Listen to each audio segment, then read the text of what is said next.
South Africa's much loved couple Rachel and Kolisi have announced the end of their marriage. Hi there, my name is Kudu Tom and I'm back again with the latest news. Welcome back to Celebville.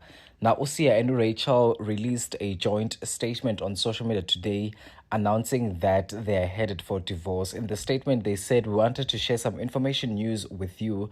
After much reflection and open conversations, we have mutually decided to end our marriage. This decision comes from a place of love, respect, and understanding that this is the best path forward for both of us.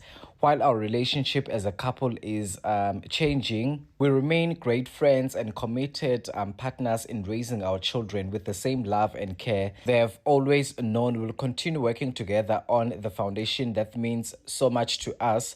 We are grateful for the love, understanding, and support you've shown us, and we kindly ask for your respect as we navigate this transition with gratitude and love, Rachel and Sia." Now, this announcement has shocked many people. Here is a timeline of their marriage.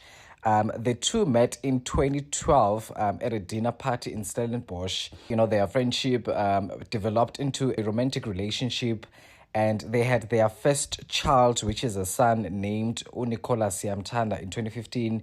And their daughter, Keziah, followed in 2017. And in 2015, they also adopted Sia's young half-siblings, Uliema and Ulipelo.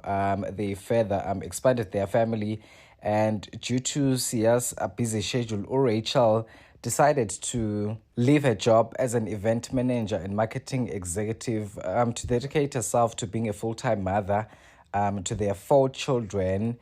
And the two got married in 2016 on the 13th of August in a beautiful white wedding ceremony in Franschhoek that was also showcased on Top Billing.